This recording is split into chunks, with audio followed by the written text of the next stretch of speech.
Welcome to the Red Ink Revival Leadership Podcast. I'm your host, Patrick Norris. We're going to grow your leadership through neuroscience, psychology, and theology. Welcome, everybody, to the Red Ink Revival Leadership Podcast. I'm so excited today to talk again about alcoholism or alcohol abuse disorder. I have with me again, in a follow-up from last week, our great friend, Dr. Todd Bowman. And for those of you who don't know who he is a psychologist, a behavioral neuroscientist. He's both an associate professor and an adjunct professor at Wesleyan University, Nazarene Theological University, Nazarene Bible College. He has a tremendous expertise in human sexuality, also teaches on the intro to psychology. He has authored and become the editor of a book called Reclaiming Sexual Wholeness. He is a psychologist who vets seminarians before they are able to go into seminary with psychological assessments. And of course, he's a very big part of our Red Ink family. And I just love having him here every time we get a chance. He's married to Rebecca of 17 years, has 3 kids. And today, we're going to jump right back into alcoholism and alcohol abuse disorder. It's great to get back on this, man. Yeah, absolutely. It's such an important topic. It's such a timely topic. I know last week we talked about the increase in alcohol use, especially in this time of shutdown and pandemic. So we know in the psychological community, we see the stats, we know it's a place of continued struggle. And I just appreciate the chance to really crack this open, not just with one podcast, but here again to go deeper into these different facets that in positions of leadership for pastors, we need to be aware of, but also that folks who are sitting in the pews also for their own understanding, family system-wise, but also maybe in their own struggles that we can kind of bring light to some dark places. And what's interesting is all behavior makes sense in its context. And it's not like that, alcoholism is on some isolated universe outside of all other struggles and behavioral disorders or issues. They all fit the same basic patterning.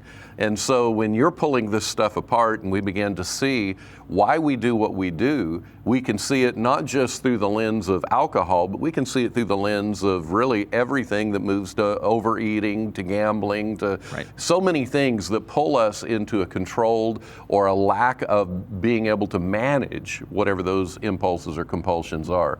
So let's go back to the actual definition real quick, hit an overview. What is alcoholism, street language? What is this alcohol abuse disorder in the DSM? Yeah, so alcoholism would be more of our colloquial terminology for making sense of how the misuse, the abuse, the dependence, this kind of historical language diagnostically with alcohol creates secrecy, it creates dysfunction interpersonally, occupationally, socially, etc. Whereas alcohol use disorder is more of our current terminology within the DSM-5. So that would be the diagnosis that someone may carry. Having an alcohol use disorder doesn't necessarily mean that someone is an alcoholic per se. There's a range of mild, moderate, and severe levels of disturbance that you see diagnostically. But really, when I think about alcoholism, we're talking about a very pervasive, longitudinal level of dysfunction and impact. So alcoholism really is about an entire system that comes to be disturbed or even dysfunctional in some way because of the presence of alcohol misuse by one or more parties. And we talked last time about our theological positions and biases. We didn't really dig down into the scripture of each issue, but just to give people a sense of openness and transparency, both of us came from backgrounds that were no alcohol, period. In fact, even for me, I grew up believing that it was sinful. Then I shifted to where I don't believe it's a sin, but when you begin today seeing how people relate to alcohol, they tend, even in pastoral circles, blur those lines all the way into that, is it really, when do I get drunk and when do I not get drunk, and does it matter if I'm intoxicated? And so you have all of these blurred lines, and today I don't drink. It's not something, my wife and I've thought romantically it'd be cool to drink a glass of wine with a meal, but it's just not. That's just not us. And so we have these basic biases, but what we're talking about isn't like grinding down on a bias theologically. We're just trying to help people live wholehearted. We want people to feel the exploration of, why do I need what I think I need? What's behind it? What's driving it? How did I get here with it? When we talk about that, I came across Dr. Daniel Amen, who's a famous neuroscientist who likes to use brain scan technology. He says that people who drink just 1 to 7 drinks per week have smaller brains than non-drinkers. I just think that is an amazing consideration. Now, what does that really mean in practical living out? Well, what it would mean is that you are not fully living as the human you were designed to live as, with thoughts, emotions, and so on. He also says that the brain scans of heavy drinkers show a reduced overall blood flow to the brain, creates brain fog, poor decision making, trouble concentrating, impulsivity. All of these are predictors of what ultimately becomes memory problems and Alzheimer's disease. He also says, this is where I'm going to bounce it back to you to help us understand it more deeply, that when it comes to drinking even 1 to 2 glasses of wine a day, now again, we are avoiding the context of legalism around a theological construct. We're just simply saying, wouldn't it be important for us to consider this, that drinking 1 to 2 glasses of wine, which is considered moderate drinking, leads to atrophy in the hippocampus of the brain. And when it comes to the hippocampus, Dr. Amen, he likes to say that it's the brain region of learning and memory. We know that there's so much in the hippocampus that relates to who we are, how we see ourselves, how we see the people around us, how we even see God. Can you just talk to us about the hippocampus and the impact of 1 to 2 glasses of wine a day is going to create problems in our hippocampus? What's that mean? Yeah, our hippocampus is really, in many ways, how we carry our story, the story of us, the story of others, very closely connected to the amygdala. So when we think about emotional experiencing and emotional expressing, such a huge tie there. It's one place that you see atrophy with something like trauma as well. So substance use is not the only space you're going to see decreased functioning. Oftentimes there's traumatic atrophy that shows up with the hippocampus. One of the issues there, and I've even heard addiction described as a disorder of learning, and how that's similar to trauma is that we, in that space of underfunctioning hippocampi, there's one in each hemisphere of our brain. So these hippocampi, when they're underfunctioning, we have a hard time learning from the negative consequences of our actions. So in many ways, when I think about addiction, I think of the idea that consequences, these naturally occurring consequences for our behaviors, really serve as the catalyst for change. And what Dr. Amen is speaking to is part of how addiction perpetuates itself is that we disconnect from those consequences. We can't recall with acuity those consequences. And we're kind of left subject to maybe doing the same thing over and over in addiction, thinking that there's going to be a different result because we can't clearly recall, how did things go last time? What did I do last time? And in that way, addiction tends to mirror traumatic processing. And what we know in the literature is that certainly oftentimes addiction is rooted. It's the solution that's gone to when someone has unresolved traumatic experiencing. In an effort to escape the intensity of traumatic symptomology, addiction becomes a primary go-to. And then we've got a hippocampus that's already been impacted by negative life experience and trauma, and then we're just compounding and exacerbating that. So it's not just the inability to integrate negative consequences from things we've done when we've been, say, drinking in this conversation, but it's going to exacerbate re-experiencing and making similar choices that are more reflective of the trauma or the intrusive experiences that have transpired at a previous point in our lives. So when we talk trauma, as you are describing it, we're actually talking about a broad spectrum. We're talking about things that are grievous, things that we've had loss, things where we have deep-seated sorrow. We long for things and don't experience them. We want nurture, don't get it. This is a broad spectrum of things. From another vantage point, when I think of the relationship of the amygdala to the hippocampus, I think of how the amygdala is primarily mature when a baby's born. But the hippocampus doesn't fully develop till around 15. Yeah, experience dependent, right? It needs that lived experience to mature. And the hippocampus is where the episodic or the context, the storylines of memories are.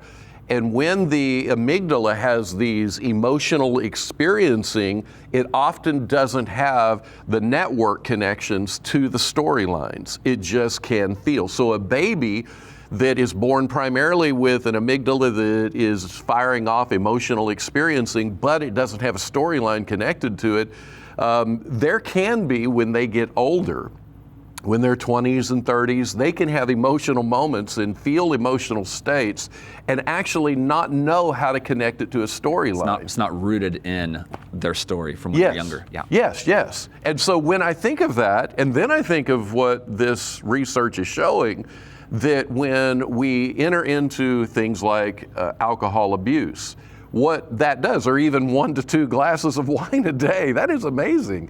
That it actually creates a similar scenario because your hippocampus is not able to connect to your emotional state, and you don't know why you're feeling what you're feeling, which then causes a person to say, well, I need some more alcohol because I need to numb this. Yeah, there's 2 points I want to explore here. One of those is addiction as an attachment disorder. So Richard J. Flores wrote an incredible book by that same title, 12-stepper alcohol abuse counselor from years and years ago, well before its time. Brilliant book, brilliant read, Addiction as Attachment Disorder. I want to unpack that idea of how the amygdala and hippocampus are intended to have neurogenesis happening in those primary attachment relationships and experiences. But before I do that, I want to address a misconception, because you hit Dr. Amen's work, and that 1 to 7 drinks per week is pretty shocking to most people, because in our cultural imaginations, we tend to think about the alcoholic as our friend who's got to crash on people's couches because he can't hold a job, that guy that lives under the bridge. But I think when we think about the functional alcoholism that's prevalent culturally, there's a lot of folks who perhaps meet criteria for being functionally alcoholic, meaning they can't function in the roles that they serve as a parent, as a board member at a company, as a physician doing surgeries, whatever their life calling might be, that they're dependent on the psychological connection to, and maybe even to some degree, the chemical space and state that alcohol puts them in to accomplish what it is that they need to accomplish. Yeah.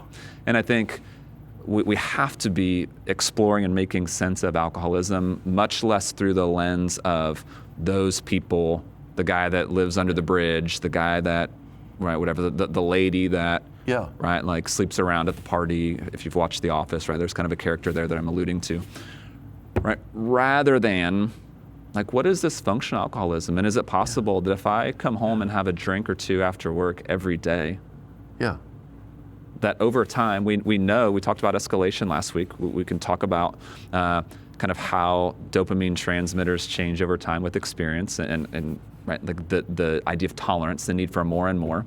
You know, so there's chemical realities, there's neurochemical and neurostructural realities here, and there's psychological realities as an outgrowth of that. Where if that's our pattern, I think part of recovery that we're going to talk about later today is about learning how to be honest with other people about what we're seeing, and more importantly, learning how to be honest with ourselves if we're actually struggling. And I think there are folks in the church, because of this idea of relevance that we talked about last week, who are making choices divorced from the understanding that they have about how God designed their bodies. Am I saying that you shouldn't drink? I'm not saying you shouldn't drink, right?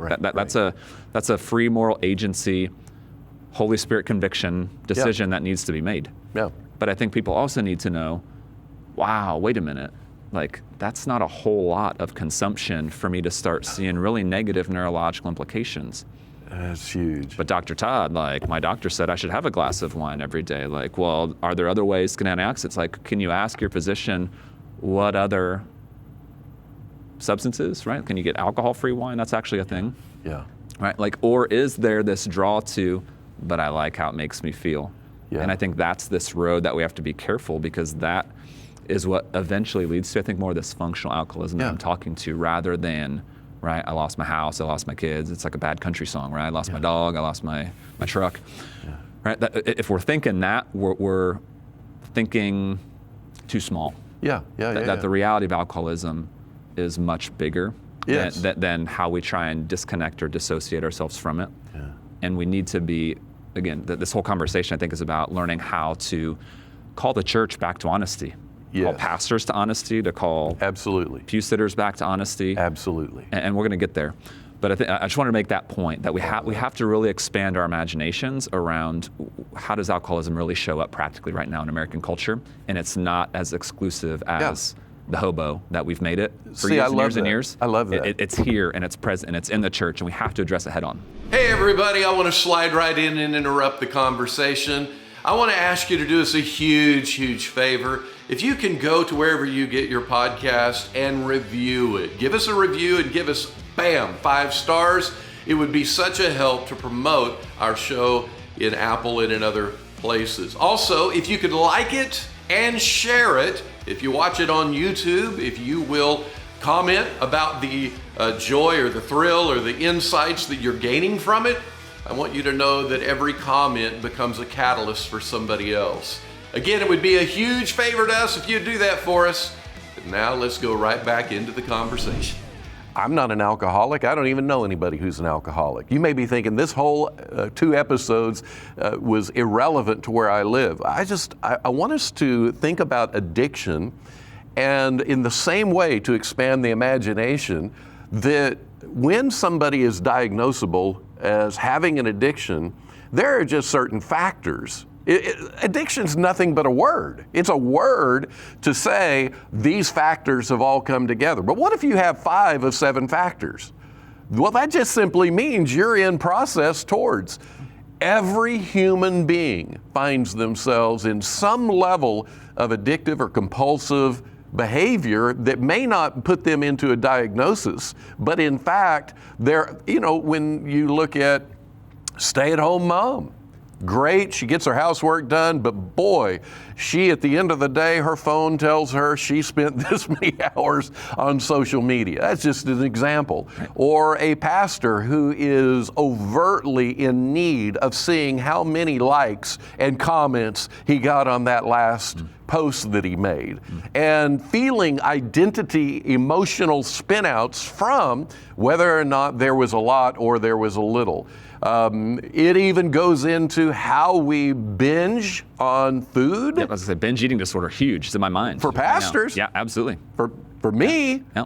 And then when you do eat, you're like, well, if I ate just a little bit, I don't know when I'm going to come back and get a little bit more, so I better double up. And the next thing you know, you're having things like acid reflux. And usually when we have those things, we don't ever think of like even acid reflux. There's a lot of different factors that would go into it, but one of them is overeating.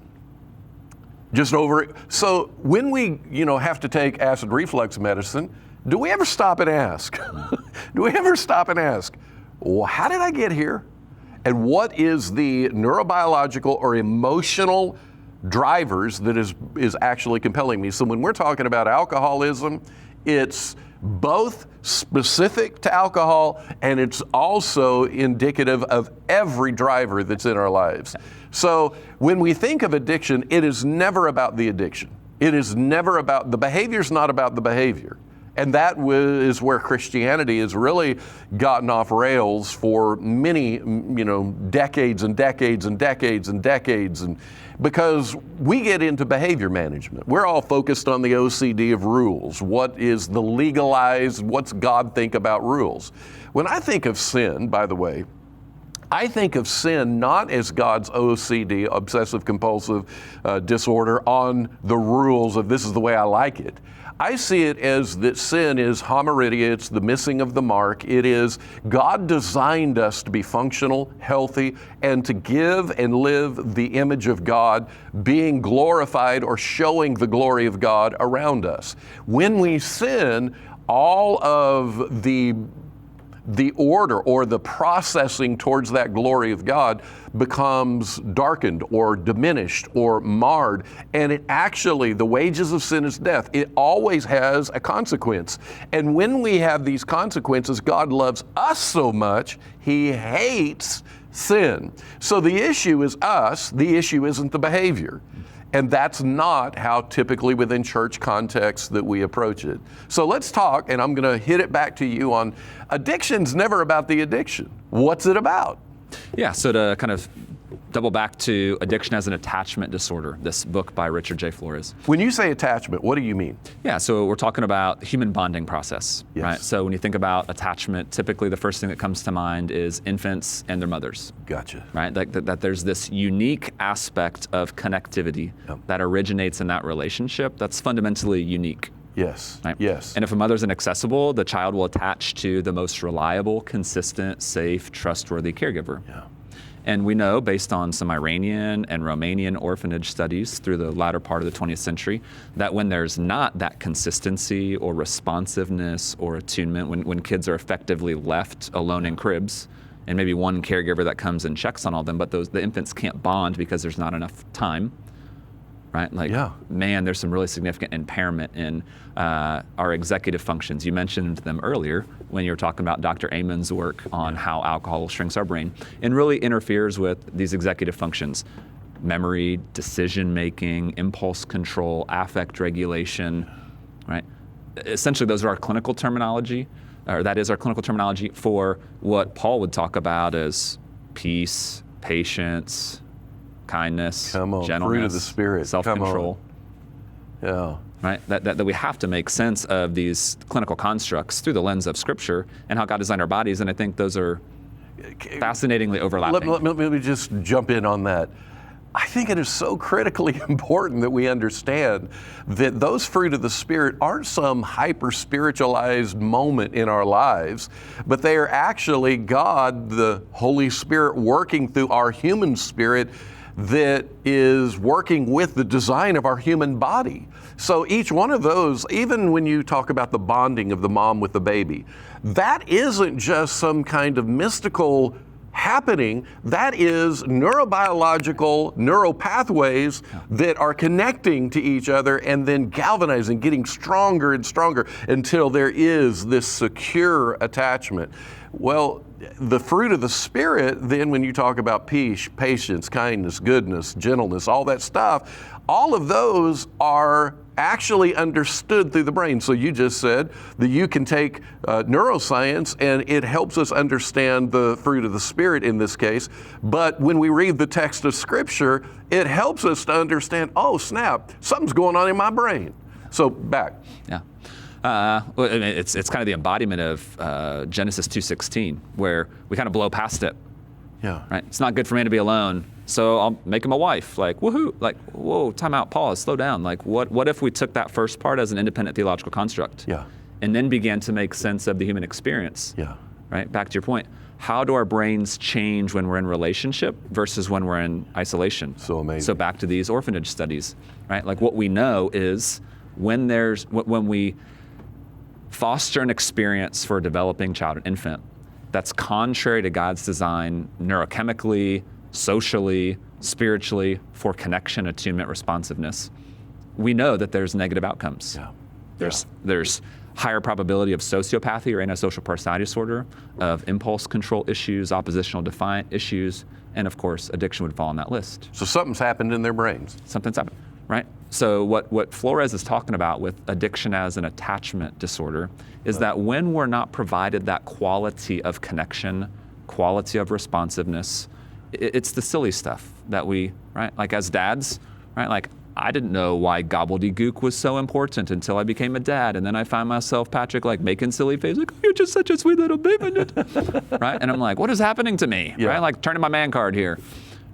What's happening is the intonation, right? Like how God designed our bodies is something was supposed to be awakened when I became a dad that said, you know what? Like the harshness is not important, right? Like survival stuff, like I'll go to that if I need to, right? I'll fight off the bear, I'll go work hard, I'll whatever. But in this space, something different is supposed to be happening. And we intuitively know that. And our bodies use kind of intonations and sing-songy tones. Why? Because that's what helps neurogenesis in infants. Like So- the more sing-songy we are, Yes. and the more silly we are, and the more eye-to-eye contact we give them, their neural functioning, like there's literally neurogenesis. More neurons are connecting. Now let's go back to what we talked about a little bit ago with the amygdala and hippocampi. Yeah. All of a sudden, we're meeting them in an emotional space. We're taking them out of threat and fear and into joy bonding. Come on. And we're giving them an experience-dependent part of their story. Here, I'm safe, I'm cared for, now my neurobiology can grow. So Now my heart is full, my body is at peace. We've talked on this podcast series about the vagus nerve, Yeah. right? Like now I'm here in ventral vagal, like I'm calm, I'm connected, I'm safe, and that's where this explosion of neural development happens. Yeah. So we kind of have these competing stories where there's safety, where there's trust, where there's attunement, where there's response. You don't have to be a perfect parent, you just have to be good enough. Yeah, right. You just have to be good enough. And repair where you need And to. repair where you need to. Yeah. Right, but from an addictive perspective, really those first 4 years in general, first 2 years, critically important for sure, of having continuity, having safety, having consistency, where the infant's experience of being felt, of being talked to, sang to, right? Like those things that seem so like, oh yeah, whatever. Like those are luxuries if we can do those. Like no. Like those are of critical imports from a neurological perspective. And we know today that the vocal tone, the singing of those songs, the googly goo, whatever you call that, that the tone actually has a different impact on the brain than an adult to an adult conversation tone. It actually forms the brain in a completely different way. And then you move to what you just said, those first years are so critically important. And when we talk about addiction, those first years, if you were neglected, your brain processes that, and it does predispose you to having more of an addictive possibility in the future. Yeah, a lot of it gets back to the emotional management, emotional regulation we talked about in the last episode, really is about self-soothing. Yeah. And when there's that healthy attachment, Alan Shore, famous developmental neuropsychiatrist, he's got some incredible titles, smartest guy I've ever read. He's brilliant. Talks about internal working models. Like when we have secure attachment, when we do that gobbledygook stuff and play with our kids and are on the floor and doing the puzzles and coloring the books and telling the stories and cuddling and just all the stuff that gives richness to life with our kids, that they're developing an experience of us that they carry with them, that even when we're not together, right, they carry us with them. Yeah. And when there's not secure attachment, there's kind of an empty void. Yeah. And what happens? They have to soothe. And to your point, they're more inclined to what we call externalizing behavior, to reach out toward high intensity, Come on. high, when I say high intensity, I'm thinking of like stimulation, video games, or high intensity neurochemical eating, substances, cutting and self-injury, other types of high intensity behavior to help regulate their mood because they don't have that internal working model. Now, if that's not fascinating enough, I think to the upper room, and I think about what Christ says to his disciples at the Last Supper. Do this in remembrance of me. Like he leaves an internal working model. So here we have on the human realm with how parents and children are intended and designed to connect, where there's an indelible experience that even when we're not together, I carry you with me. And then we have Jesus himself saying like, here's this thing, I want you to carry me with you everywhere you go. Even though I'm not gonna be here, I want you to carry me with you everywhere you go. And we shouldn't be surprised, Patrick, that so much good. of the Old Testament Jewish theology, Hebraic theology, and philosophy is centered on sonship. Yeah. Right? Yeah. Like that there's something fascinating about this parent-child relationship. Yeah. That's so formative. And then that extends into romantic relationships, and I'm sure we'll talk about parenting in future podcasts. But just the intersectionality of all these things, how those early relationships are really essential with modeling. Forget neurobiology here for a second, or just the neurostructures. Think about like what happens when a child, from a hippocampal perspective, dad always has a beer in his hand. Yeah. Yeah. Dad's emotionally labile. I can't trust dad, right? I think an interesting thing with phones and addiction is, right, if kids, especially infants, right, like, and I think all of us that have raised kids in the digital age struggle with this because we need these for work. We need these to stay connected. We need these we use them for leisure. It's how we FaceTime grandma and grandpa, right? There's so many ways that we use this. But our kids don't have a frame of reference for that. They see this as an extension of us. So how often are our young kids wanting our phones and given our phones to distract themselves, thinking that they're getting a piece of us, but what they're getting is not a piece of us. They're not getting our attention. It's an interesting way to, if we looked at, an alcoholic family system where the dad carried a beer around all the time, it would make sense psychologically. Association, just neurologically, association would say, I want to be like dad, I need to have that. Even if the child doesn't know what they're doing. How much addiction are we actually modeling? Yeah. And then it just takes later exposure, right? Like you mentioned kind of neurologically our propensity to addiction. It's not just about alcohol, it's about a host of things, right? Well, Kube's work would suggest, a researcher would suggest that once we've laid neural networking for one addiction, it's so much easier for us to onboard. Yeah. So we shouldn't be surprised when something like the intensity of stress of a pandemic hits. When on multiple fronts we've been conditioning addictive behavior in our culture with technology, with our dietary processing, right? Like all of a sudden we're expanding the number of addictive struggles that we have. And I think that's part of the story of the church, is something that was so off limits for so long. Culturally, we've been onboarding other propensity to addictive behavior. And then, right, like once we started becoming okay with alcohol, we went from 0 to 60 in many ways. I think, personally, I think there's a lot more addictive struggle with alcohol in the church than we want to acknowledge. Yeah, I think so too. And it kind of, we've done the same thing with alcohol right now in the church that we used to do with sexuality, which is not talk about it. Yeah. And we've kind of shifted our focus. Which is a family to system sexuality. issue again. Absolutely. And now we're back at how the church in distress can oftentimes operate like an addictive family system where there's lots of hidden features and lots of secrets. And scripturally, we're called to bring light to the darkness. And I think in the church, this podcast series, even these two, I think our hope is to really just open some questions, not be judgmental, not be like to give people information, to give people some neuroscience, some social stuff, some theological insight, to really help bring light to ask the hard questions of, is this relationship I have with alcohol what I desire? Or is it somehow compensatory for some grief, some loss, some pain? What's driving this? Do I not have healthy connections with people in the way that I'm called to? And the only way I can do that is if I drink, like I'm around people, and I medicate, not even my emotional needs, but my social needs, my needs for relationship. But if this is what culture does, this is what I'll do.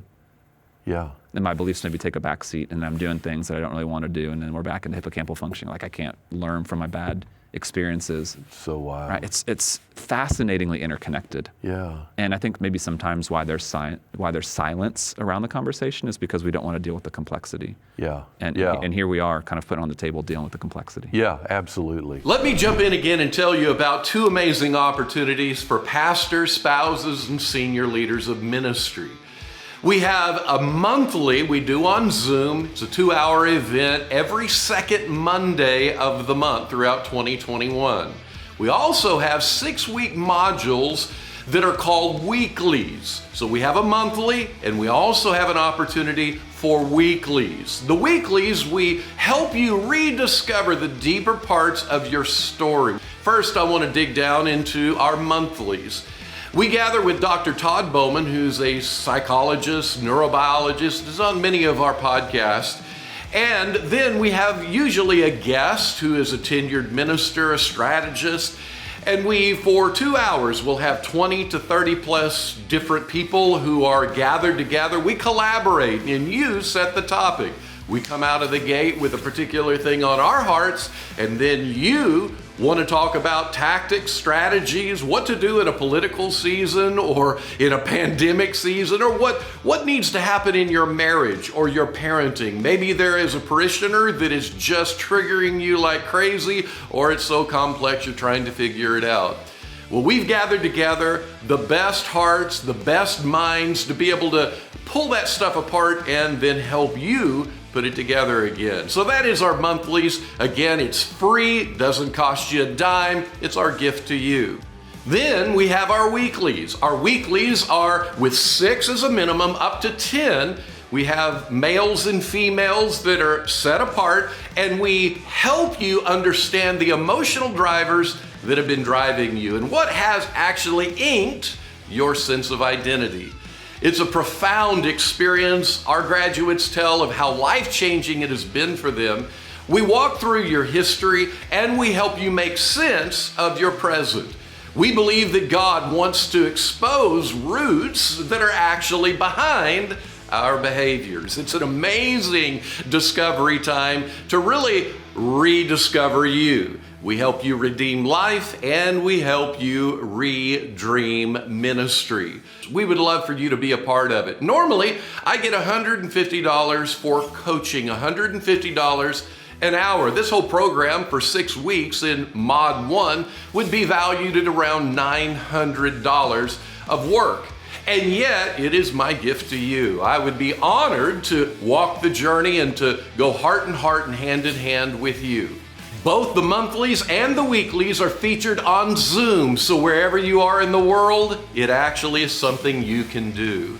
Invite your pastor and ministry friends to jump on with you, and let's have a revival. All you have to do is go to redinkrevival.com for either the monthly or the weekly. Red Ink, REDINK, revival.com. Be sure to register, and I can't wait to see you at both. Well, there's so much to this. Let's talk just for a minute about, we talk stress management is a reason that people are given to it. We've talked about various things within even the cycle. We've highlighted it, but Dr. Patrick Carnes gives a cycle to addiction, and we don't have to go through each piece because it's a very in-depth approach. But what are some of the things that you see patterned to be able to, highlight for yourself? These things are what I'm doing. And these are an addictive cycle. And again, we're expanding our imagination that it's not just about alcoholism, and it's not just about some other, quote unquote addiction. It is about the way that we all as humans tend to drift towards. So what's the patterning of some of the pieces that would be in a cycle of an addiction? Sure. I'm really indebted to Pat Carnes' work. And I've actually had the privilege over the last 11 years to contemporize a lot of what he started with what I've built called the Neuroeffective Model of addiction. And rather than starting with the wounds, where Pat Carnes starts his model, and wounds, which we've been talking about, right? These wounds of neglect, these wounds of trauma, these wounds in the family system. Kind of that neuroeffective model that I've built based on his foundation starts with the idea of isolation. And we really are a more disconnected society. I mean, good grief, we've had pandemic, we've had shutdowns, we don't shake hands anymore, we don't hug anymore. We're paranoid of people at the grocery store right now. We were already disconnected societally, and now we're in full-blown isolation. The fact that in the state of Ohio, suicide is the number one cause of death between 10 and 14-year-olds right now should be screaming at us about not just how kids are struggling with this pandemic, but what isolation does in a period of development where kids are really designed to be incredibly social and get so much of their identity and meaning, and even spiritual experiencing from being together in groups. It's the reason we have youth pastors at church, by the way. Yeah, come on. But here we are. So we've got all these indicators about how isolated we are. And what's interesting about that is in isolation, our physiology, just through our story, whatever our lived experience is, if we have that more insecure style of attachment, if we've had trauma, if we've had unhealthy family relationships, mistrust, didn't get healthy caregiving while we were growing up, our bodies tend to go or wire one of two ways. One is kind of hypoactive or hyperactive. Yeah. Right? So we'd call that overregulation or underregulation. A lot of folks who are struggling with problematic substance use, to include alcohol, it's because they're trying to feel something. They're so overregulated. They've shut things down. Wow. And they just can't feel. And they want to feel something. Yeah. And alcohol kind of, again, awakens some of those emotional experiences. Might not be able to place it neurologically in our story or know why we're feeling what we're feeling, but it loosens things up and allows us to feel. Yeah. Same thing with underregulating, right? Where there's too much experiencing. And I could bore you with like vagus nerve and where all this originates from. But it kind of these two broad categories of the overregulators shut things down and want to feel. The underregulators feel too much of something. And part of the functionality of addictive behavior is to kind of quiet and soothe the intensity of emotional experiences that they're having. So I think this idea of isolation is much more critical and more central to our understanding of addiction, kind of channeling some of what I said about Flora's work in addiction as attachment disorder. Yeah. That the mechanism for that is we're trying to soothe our emotional experiences apart from God's design. We're created to soothe relationally. Yeah. And yet in stories of addiction, we're finding folks who are soothing, A, with something that's not a human being. Yeah. It's something that's a substance. Yes. But B, it's because they're doing it alone and they're reaching for something much safer or that they have more control over. Which is why Dr. Carnes calls it an intimacy disorder. Yeah. That all addiction is an intimacy disorder, which I think is fascinating because in 1 John he talks about how that perfect love casts out fear. So the isolation is a fear-based reaction. And intimacy is the only answer to calm the fear and to make people now then not need that emotional soothing from other things. Yeah, and to be a bit reductionistic here, actually 5-6 years ago, they finally discovered that oxytocin receptors, this neuropeptide that's produced in those interaction moments between mother and child, father and child, breastfeeding. It's produced in cuddling and skin-to-skin contact in the context of, well, good grief, like even maritally, and in the sexual narrative maritally, that skin-to-skin, eye-to-eye, soft tone contact of communication produces oxytocin. Our brains tell that same story from the gospel, right, or from the New Testament. Perfect love drives out fear. There's actually oxytocin receptors they found on the amygdala, which is how connection soothes our anxiety. It calms our distress. It's the reason when we fall off our bike and scrape our knee as kids, we go sprinting back to the house, right? Like we're looking like, what's the threat? I'm in pain. I'm afraid. How bad is it? Right? Like somebody can make it all better. Right? Which again, it gets back to this idea, this theology of connection that we're called to, that's there in Genesis. And so, when you hear the phrase anxiety disorder or intimacy disorder, you're really talking about the same thing. One is an expression of digging down into the anxiety itself. What is it? How does it play out? Intimacy disorder is really it's the aspect or the face of it, of what's going on with you that you aren't connecting. Why is it that you don't feel safe or that you can't be vulnerable and invite people into your story? What has happened there? What, again, griefs, losses, wounds, and so on. When we look at the demographics of alcoholism as an example, or really any addiction, we know that there are demographics that are predisposed or have a higher population of addictive behavior. Everything from a chaotic attachment or any insecure attachment will escalate a person's probability towards addiction.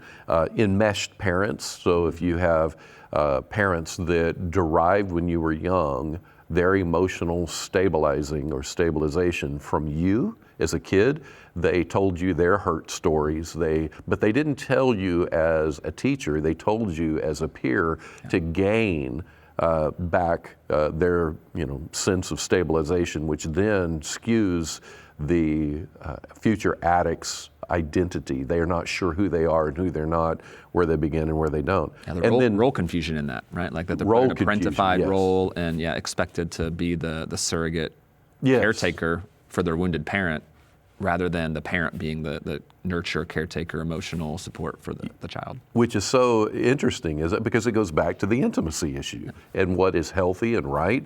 But another one that is very interesting for pastors is that one of the highest populations come from rigid, religious, and disengaged parents.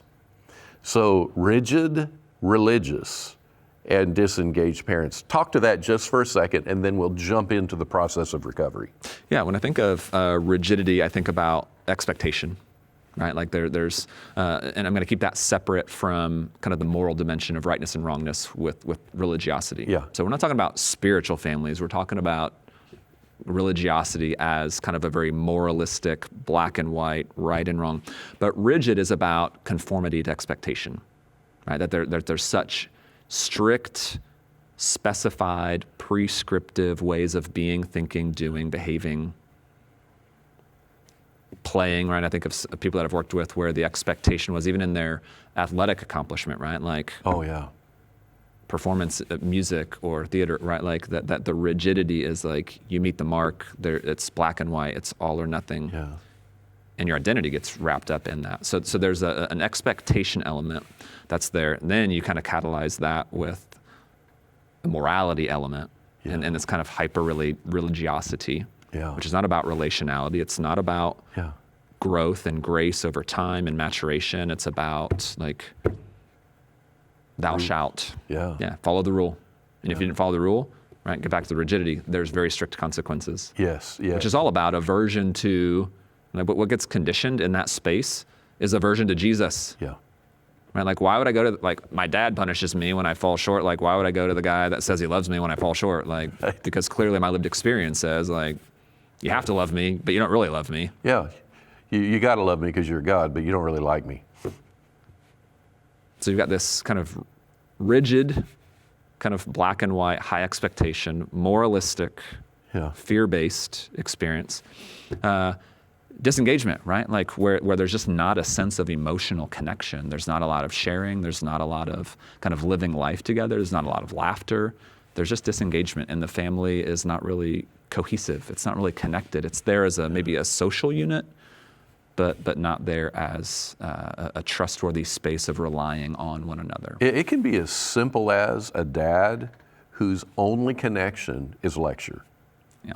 That there isn't a searching out of that child to know what that child's thinking, feeling, and what they're experiencing in their life, that's not a safe emotional space that has ever been developed within the child. And so the child, through the negligence of that, will create an emotional disengagement.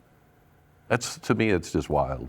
So now let's go into the process of recovery. Let's talk to the person who struggles. What are the processes of recovery for them? And then in a minute, we'll talk about if you are the spouse of an alcoholic. Yeah.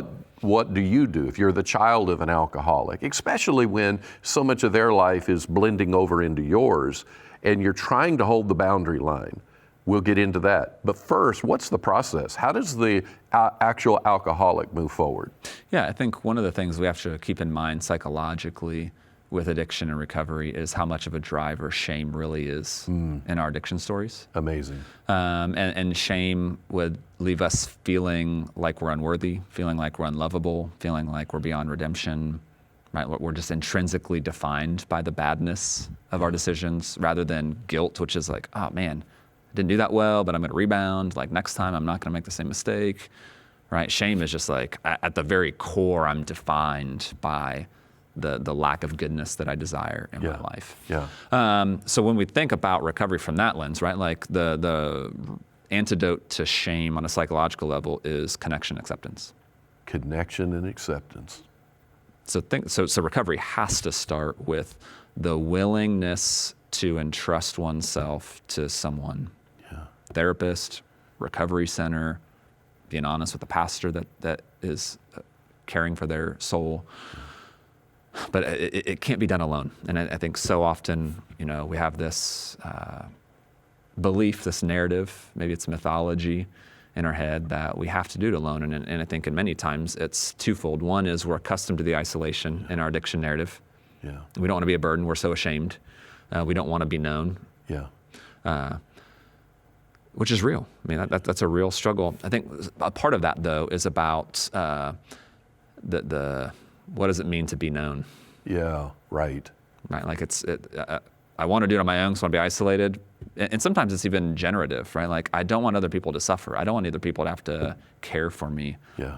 Well, you're going to have to learn how to be cared for, right? Yeah. Like, part of being known, if I can borrow Kurt Thompson's language, part of being known is about being known in the totality of our story. Yeah. Kind of warts and all, Yeah. bruises and all, scars and all. And that's a pretty significant first hurdle to overcome, right? That part of breaking through denial would be Pat Carn's language for it. Part of breaking through denial is the breaking through the denial that we can keep this a secret, we can do it on our own. Strength of will is going to be enough. Our resolve, we'll steel our resolve, and that'll be sufficient. But the recognition of you weren't created to live life alone. You weren't created to resolve struggle alone, and like you can't heal from alcoholism alone. Yeah. In fact, it takes a system, right? Like we talked in our last episode about how it's a family system disorder. Yeah. Well, it takes a system to help correct so much of the wounds that maybe didn't even transpire in the family system, but the enabling that's there, right? Like we have to totally recalibrate life and relationship for recovery to be effective. And I think that's why retreat centers do what they do. Yeah. Right. Like they separate you from your social environment. Yeah. You're not having to juggle the stresses and demands of parenting or work. Like you're literally in a recovery center, focused on group processing, psychotherapy, kind of getting dried out, if you will. Right. Yeah. Like so.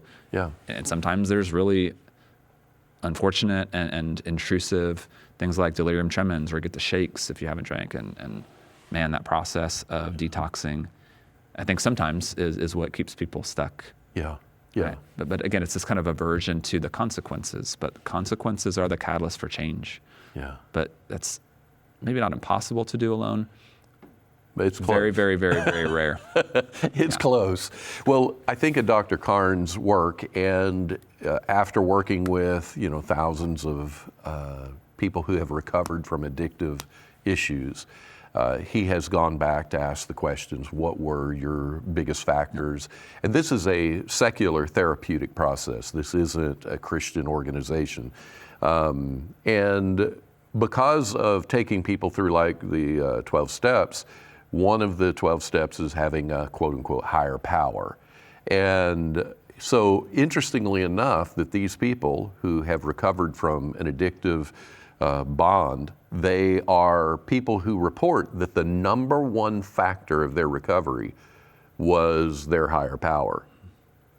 I think, which again goes back to first connection. Yeah.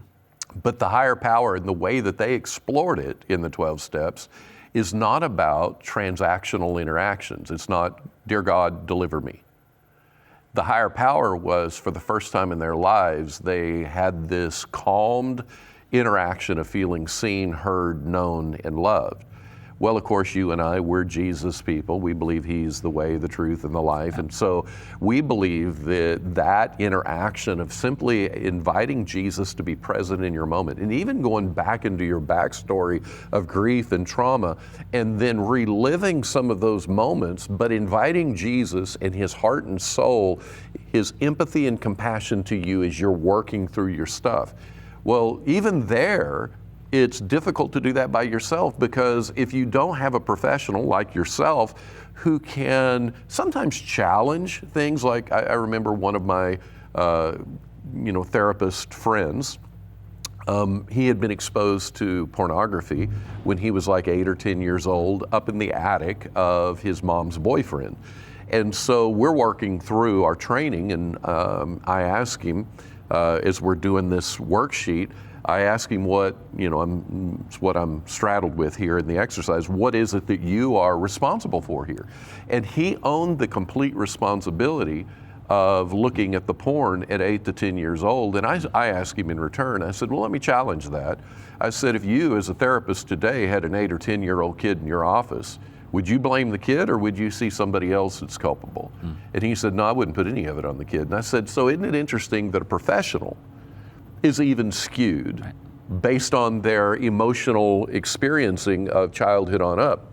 So the first thing is letting God love you. The second thing that Dr. Carnes said was the factor that people said they recovered with and that impacted their recovery was that they had a therapist in their life, and that was not the exact priority. It was the idea that they had a therapist with a group of others that were also processing through their addiction. And the reason that's so important is because it's peer process relationships that are learning the same tools, the same resources, and they're bonding or they're connecting around it. And then after that comes the tools or ultimately the systems themselves. And so when I look at all of that, I think when people are arrogantly, and we all do this as humans, when we all arrogantly think, I got this, I'll take care of it, I'll just do better. No, you're not going to do better. You have a neurobiological issue going on here. And when you have struggled with alcoholism, you have brain neural pathways that you've designed, you have evolved them to create the outcomes you're having. And you're going to have a pro, somebody come in beside you to help you to get out of that. So would you add on to that? Is there anything that you see points that you want to throw in on? Yeah, no, I think the notion of group, I hear that a lot from folks struggling with addiction. Like, I'll do anything, but I'm not going to go to group. Right. So you're willing to do anything, but you have conditions. Yeah. When I would say, anecdotal experience, but also Dr. Carnes speaks to group, kind of that experience of interactivity with others being a primary catalyst for change, because, if you're in a group of 12 people, right, like that's 11 people holding a mirror back to you. Yeah. And if part of what the story of addiction has been is losing self-awareness, I mentioned these kind of executive functions earlier, one of them being self-awareness, self-reflection. Right? Imagine having 11 people reflect back to you how you sound, what you're saying, is that reasonable? Yeah.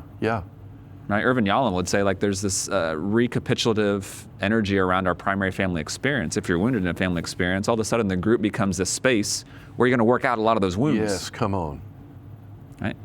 And kind of what is heartbreaking to acknowledge is, as I think about discipleship in the church, we don't really define discipleship groups or small groups in that same way. No. Right? It almost becomes focused exclusively on spiritual growth and spiritual development, when there's so much more latent potential for healing in the context of small groups in the church. Yeah, absolutely. But part of that is from a pastor's perspective. In what you said as a therapist, people say, I'll do anything but be in group. So people, when they get into group, there is an internal protest that is, at the skin. It is on them.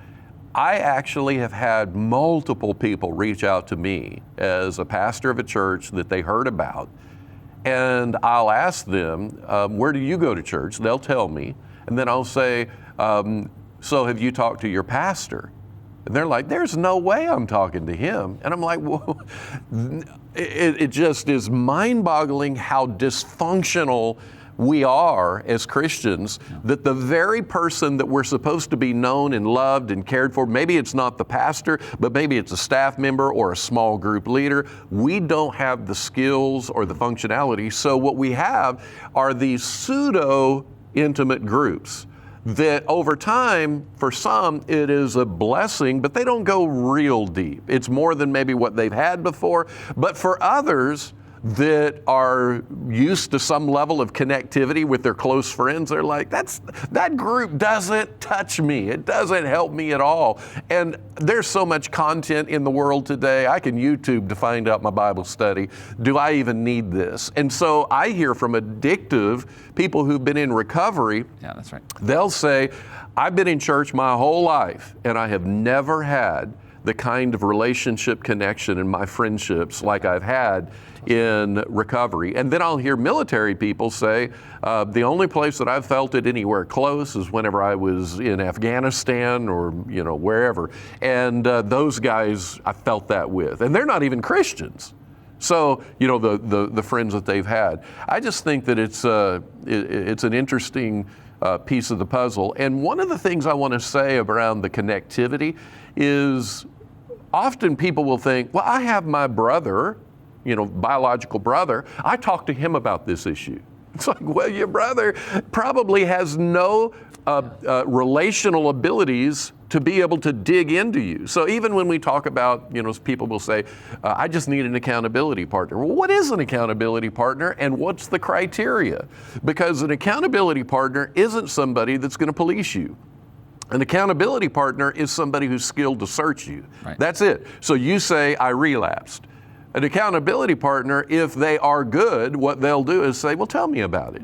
Tell me what happened. What were you feeling? What was your immediate circumstances around it? What was your emotional problem? Were you tired? Were you feeling the stress of letting somebody else down? What was happening that probably is reoccurring, a traumatic experience that's happened in your past that you now this is your instinct to move forward? And so, I may have this group of best friends that I went to college with, but they may not have any tools to be able to help me work through it. So connectivity has to be that I'm working with people who are using the same tools, going in the same direction, and it is a non-judgmental, safe environment for which, even if it's in a relapse, I'm not shamed. Right. Because that's the problem. I'm actually going to be intimately supported and seen and known.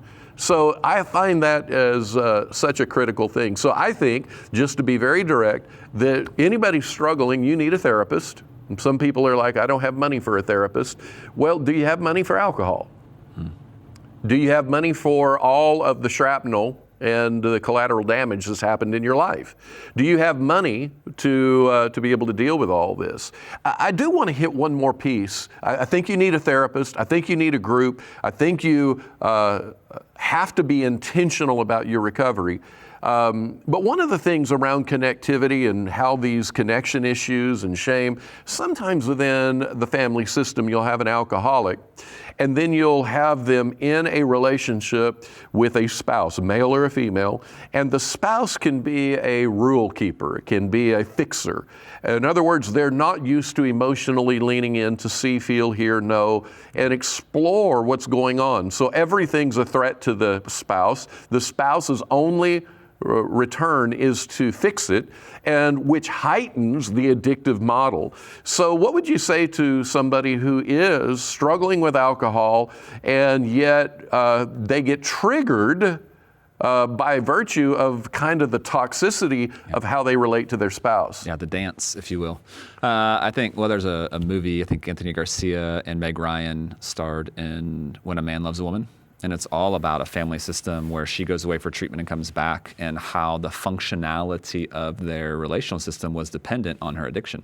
Oh, yeah. And I see that as a primary threat to many, many folks' recoveries from process or chemical addictions, is coming back to a system where they have a role and there's so much pressure to conform to that role. Wow.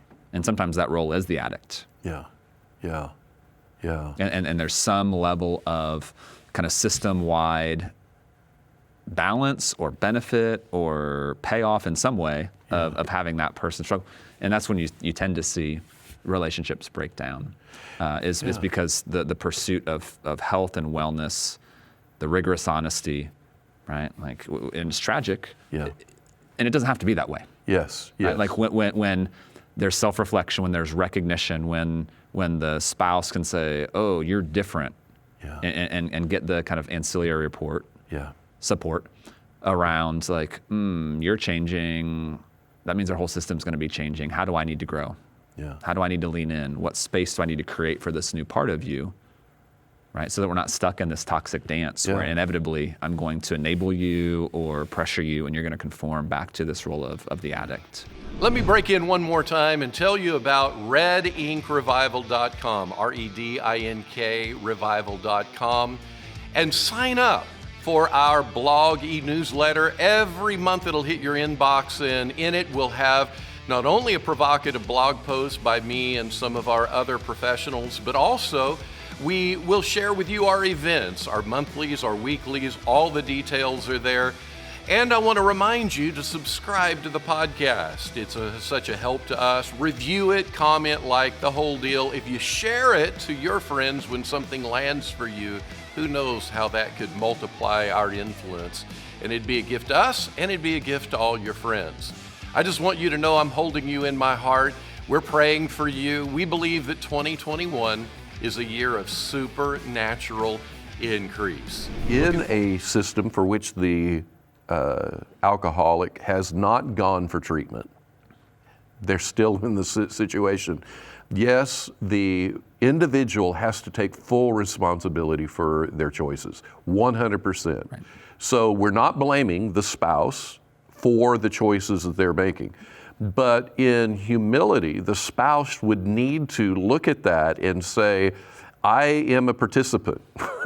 I am not this separated individual from what's going on. I may be contributing to things that are happening in the choices that are being made, and that I can do things to enable, I can do things that make this a codependent relationship, and therefore I can do things now to build a boundary, to separate, and to clarify what is yours, what's mine is mine. And in a boundary, if you choose to do certain things, I then will have to have alternate choices that aren't retribution. They're not revenge. They are, I love you better. Yeah.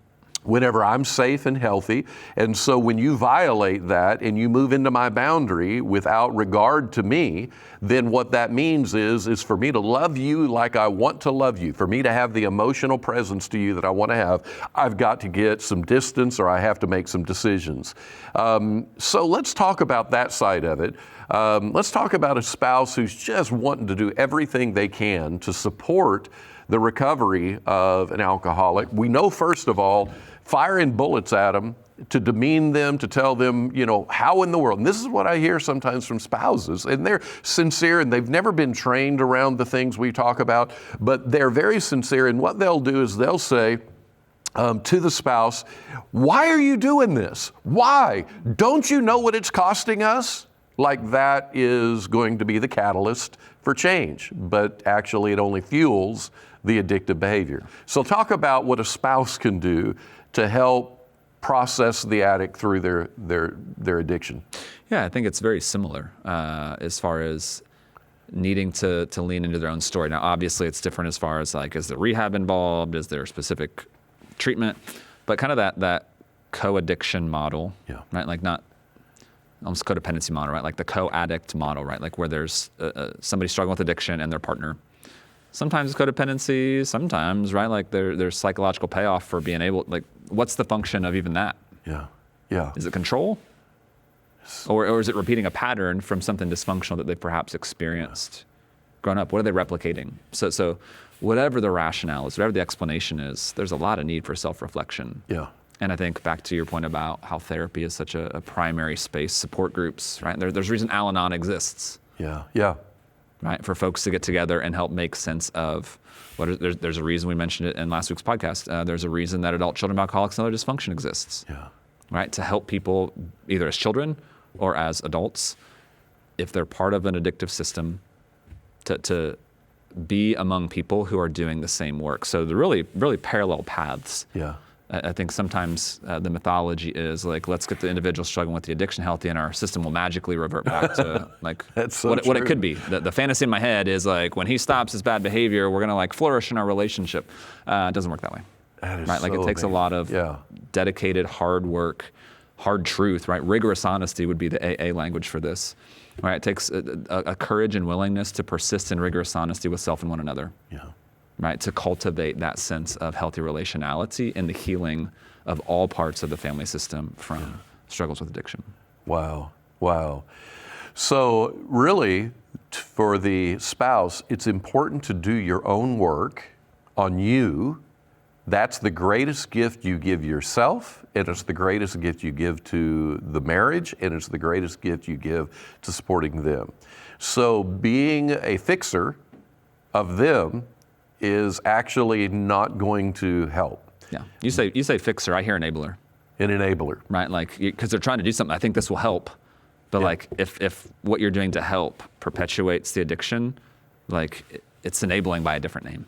Yeah.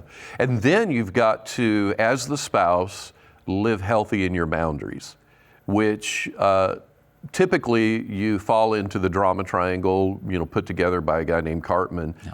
And the drama triangle is where you are expressing outside of your boundaries, your sense of self, who I am, who I'm not, what I want, what I don't want. And in this triangle of relationship interaction, we are a victim, and we get frustrated as the victim.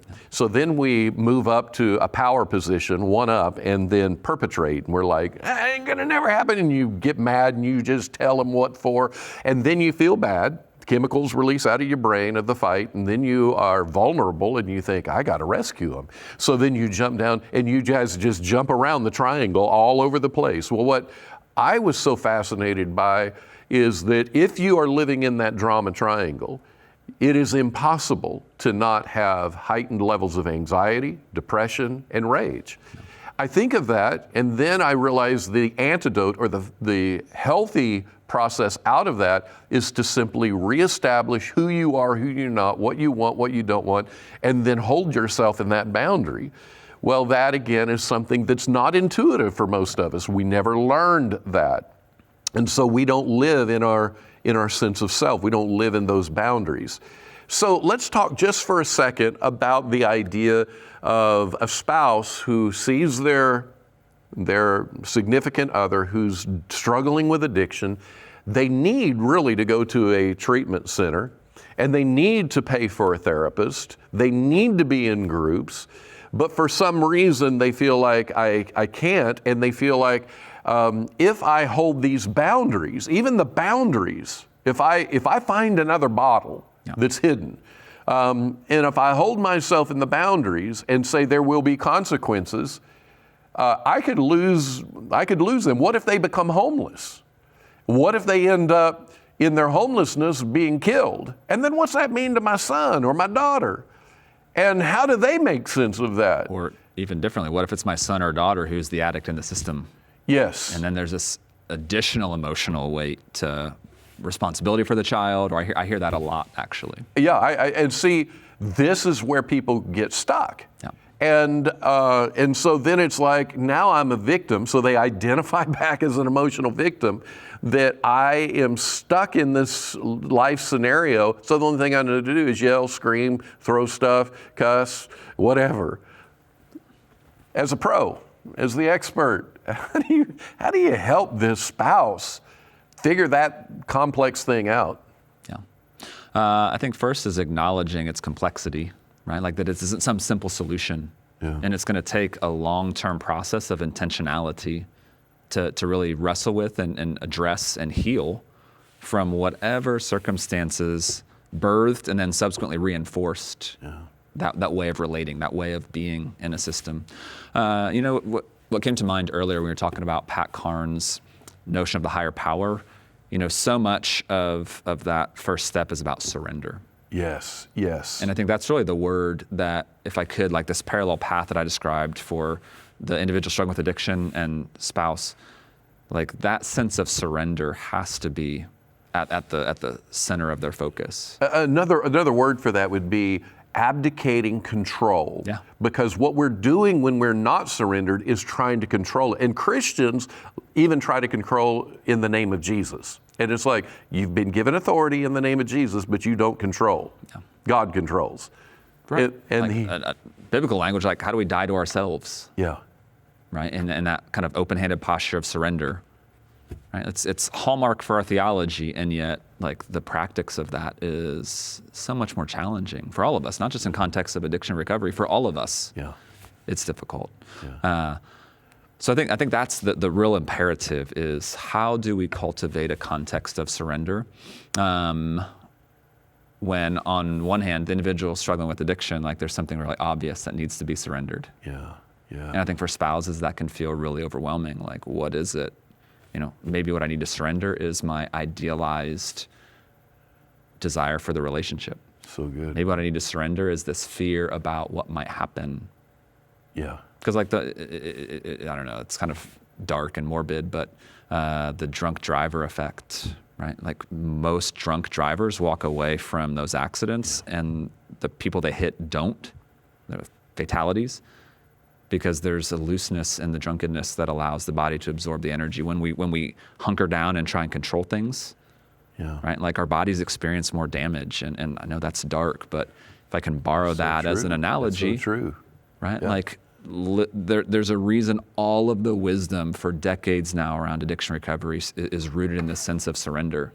Yeah. It's because that's what it takes. Yeah. And that's what's scary. And I think it's our fears that keep us clinging and grasping and holding onto things, when if we actually want it to be what it could be, the relationship, right? Like it may look different than we desire for it to. Yeah.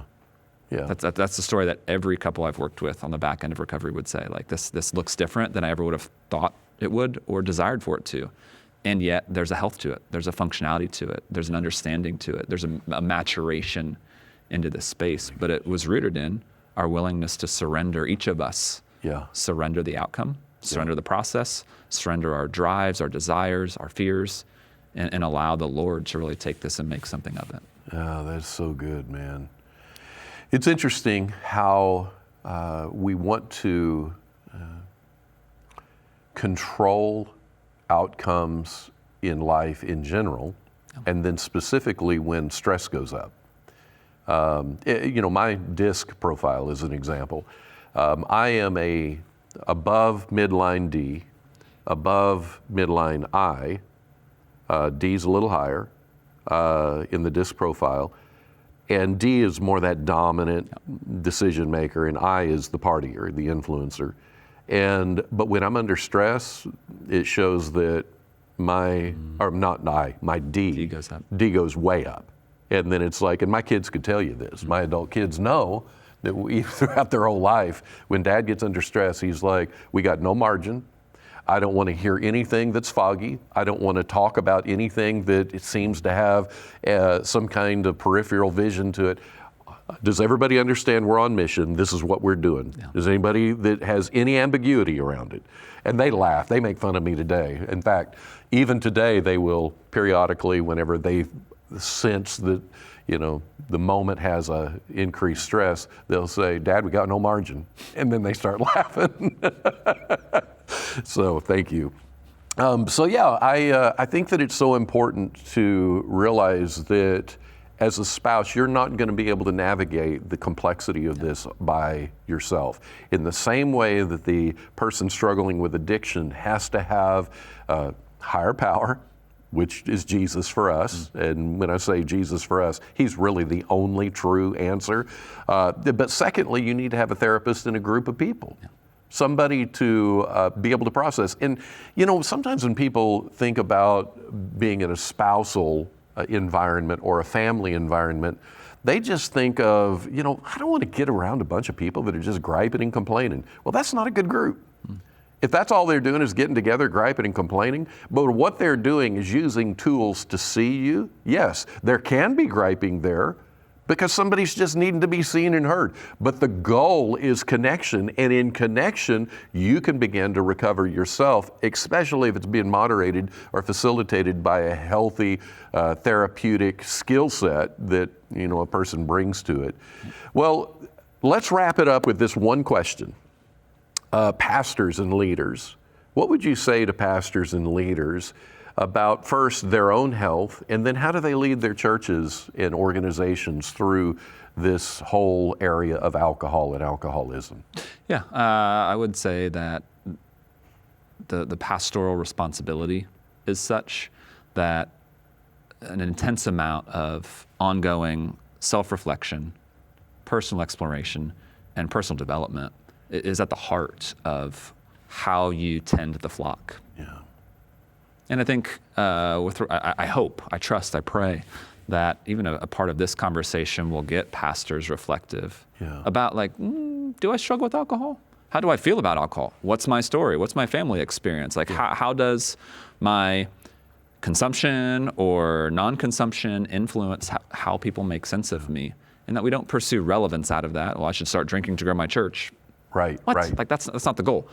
To say, how do I more effectively minister the gospel in light of what we know is the changing demographic in the church about alcohol consumption? Yeah. It just is what it is. But getting down into what's in the soil, what are the roots of my own experiences, my own beliefs? Where does that originate? How does something I haven't thought about maybe implicitly shape the way that I pastor? Yeah. Right? And what may be discovered in that space is like, oh, we turned over a stone, and here's a bit more of a struggle. If I'm honest with myself, there might be more of a struggle. How do I then enter into a protocol of doing my own work to be able, because either way, no matter what you find in that process of self-reflection, what you're going to find is threads of your story that equip you to better understand the needs and experiences of parishioners. I hope better be able to empathize with their experience, and to, in that empathy, like hopefully minister to them with the heart of Jesus in a different way. Yeah.